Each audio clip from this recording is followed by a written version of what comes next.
Do you really have to eat there? You dirty f***er.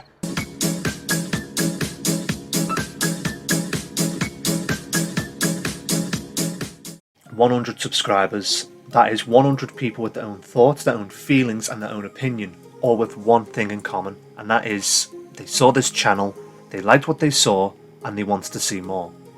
And to say how it is, I'm well and truly grateful for every single one of yous. Like, no joke, I'm not even going to pretend like... There were times before reaching this point where I just felt like people weren't enjoying the content. Many times. And yes, there have been, since then, many people who have said in their own words that I deserve more subscribers, I am underrated, and in general, they've enjoyed what is there. And to put it simply, I am, again, really grateful that yous have enjoyed what I've done, and of course I plan to do more in the future. But I did mention I wanted to do something special for hitting 100 subscribers. Now, some could argue it's nothing special, but to me, I think it's worthy of some kind of celebration.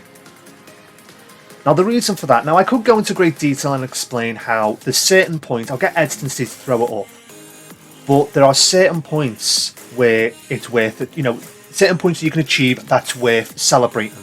And let's just say, for example, 1 million getting a gold play button. You know, that is a hell of a milestone to reach. But the thing is, you don't get anything for hitting 100 subscribers.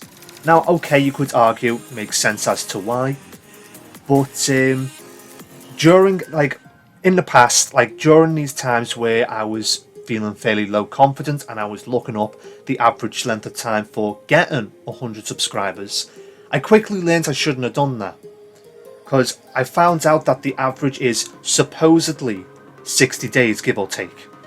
Now, the reason why I say supposedly, and I could go into great detail, but the long and short of it is, the mathematical equation that they done, I disagree with. I believe they didn't take in certain factors into consideration, but regardless, if I am right or if I am wrong, looking at the averages, let's just assume they're right. Let's assume it's 60 days. It's been well over 60 days, so anyone could look at that and think, well, I'm below average, so what's the point? But of course, I've kept to it. I've wanted to make a video every single day, and I've uploaded a video every single day. And for those who have stuck around, I've really enjoyed what I've done. But when I was looking up about reaching this milestone, apparently hitting 100 subscribers is one of the hardest things to do for YouTube. And it would make sense, because at the end of the day, you're a nobody. You know, you're trying to be somebody, you're trying to be noticed, and it's no easy job. So I thought I'd do something special. To say how it is, I mentioned play buttons, so I wanted to make one. Now, of course, let's face it, it's not going to be an official YouTube play button, but why the fuck not? You know, why not make one? So yeah, unfortunately, I'm going to be using the printer.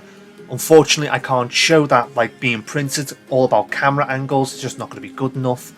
But aside from that, I am going to be showing how I'm going to be making this YouTube plaque, as it were.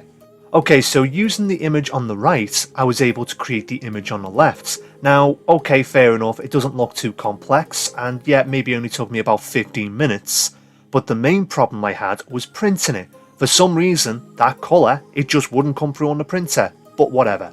First of all, apologies for the terrible camera angle. To say how it is, I didn't realise how bad the camera angle was until after the recording, but it is what it is. And you can even see on the top right how, well, I wasn't lying about having issues with printing. But what you're seeing right now is an idea that I had, which was getting the measurements of the play button and putting them onto the paper. And the plan was to cut round the measurements that I'd done and then just stick it all together. But of course, after spending ages trying to be careful, trying to get the line straight, after cutting it out, it didn't exactly go to plan. But either way, I chose to finish cutting out the design and line everything up. But I'll be honest with you, I wasn't happy with the end results. Again, apologies for the camera angles. To say how it is, this was recorded on a different day, so that meant having to set the camera angle up again. And of course, I'm not going to stress about getting it exactly the same. But what you're seeing here is the start of myself making the backplate, and how I thought to do this was printing out a board with the printer. And because the printer could only print so big, I had to print it in 4 smaller pieces and then glue it together. Now here's the thing, some people will say you do not want to handle super glue, and I'm just going to put a warning up right now to say don't copy this. But me personally, I've never really found an issue with it. Like, no joke, while I'm fucking talking, I might as well point it out. I've had friends say, oh, once you get super glue on your hand, you can't get it off. I'm just saying right now, that's a whole load of bollocks. But either way, back to what I'm actually making. Now that I had the back plate printed out, the next thing I wanted to do was cut out the backup design, as it were. Because, as I mentioned before, I wasn't happy with the results. So the plan was, the original that I had cut out would be used as a template. But once I was happy that the backplate was fairly sturdy, I decided to add a layer of foam just to add a little bit more thickness. Once that was done, the next thing I needed to do was to stick the actual design on the plate. I decided to use just regular glue for this because, well, to put it simply, I had no idea how the super glue would react with the paper. As I mentioned earlier, I wasn't able to get certain angles right when it came to printing out certain parts. When it came to spray painting, it was no different. So what I decided to do was take pictures of the progress, which was a cycle of sanding it and spray painting until I was happy with the finish. But of course, something happened, didn't it? Bruh. It fucking rained. Now okay, it is the final layer, technically. So all I had to do was sand it again and repaint it. And of course you can see that little triangle there. That's meant to go here. But the thing is, I decided not to fucking use it. Now that I'm happy with the finish, I thought I might as well put it on the plaque to see how it looks. All I've got to do now is make the frame. Easier said than done. To say how it is, I tend to face 2 main issues when it comes to using a 3D printer. The main one being that sometimes the prints warp, and unfortunately, all 4 pieces ended up warping. The second issue I tend to have is, well, to say how it is, I'd say I'm good at maths, but when it comes to printing, when it comes to getting the measurements correct, I tend to get them wrong quite a lot. So as you can see, I ended up printing out small little bits to glue in between the main 4 parts. But as I said before, the parts warped, meaning the frame was no longer straight. So I wasted no time in getting the filler out and trying to tidy things up. It's safe to say that it was a messy job, but I needed to do this so I could move on to the next part. I should mention in between the last picture and this recording, I sanded and painted it to make sure it was level. But what actually is going on here is I'm coating the frame in fake leather. The reason why I'm doing this, simply put, I think having a texture on the frame would be quite nice. Now okay, some people would say a smooth finish would be better, but as I mentioned a few times now, the frame had warped and I'm basically making the best out of a bad situation.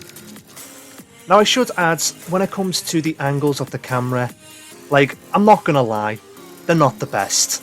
But even while editing this, yeah, okay, I'm just gonna say it, the angle for this one in particular is really bad. Now, I will admit that's mainly down to being so focused into what I'm actually doing, I wasn't paying attention to the positioning of said camera. But basically what you're not seeing on camera is I was using the Dremel and I was using a knife just to try and neaten up the edges. Some of you might have noticed in the previous recording that the frame actually got stuck to the board I was working on, but luckily that didn't show through after painting it. Finally, I had everything ready so I could make the plaque, and as I mentioned earlier, I wasn't happy with the finish of the original prints, so instead of using that, I used it as a template. And of course using regular glue to attach the button to the plaque, because again, I have no idea how super glue would react with the paper. Also, remember what I said about the frame, as in it was warping? It kinda happened with the button as well. So what I decided to do was have something with a little bit of weight to keep it pressed down while the glue was setting. Even though in the footage it doesn't look like I've given it long enough to set, The reality is, the camera angles might not be the best, but I am learning something, so, credit for power of editing. But either way, now that I was happy that the glue was set, all I had to do was attach the board to the frame. And I'll be honest, I didn't think I needed to go any more complex than just using regular duct tape. Like, I won't lie, it is silly. It's not an actual reward, but the reality is, as I mentioned at the beginning of the video, I do feel as if you should get something for hitting 100 subscribers due to the fact that it's arguably the hardest milestone to achieve. And I am quite proud of what I've done. I'm not going to lie, I am quite proud of it. Now, okay, yeah, fair enough, things could have went a little bit better when it came to doing the frame, but say how it is, I'm quite happy with that. But either way, it's taken me way too long to actually make it. But again, I am well and truly grateful for every single one of you who've shown this channel support. But I'm going to wrap up this video, so I hope you enjoyed this video, and if you have, don't forget to like and subscribe, and I'll see you in the next video. Like and subscribe.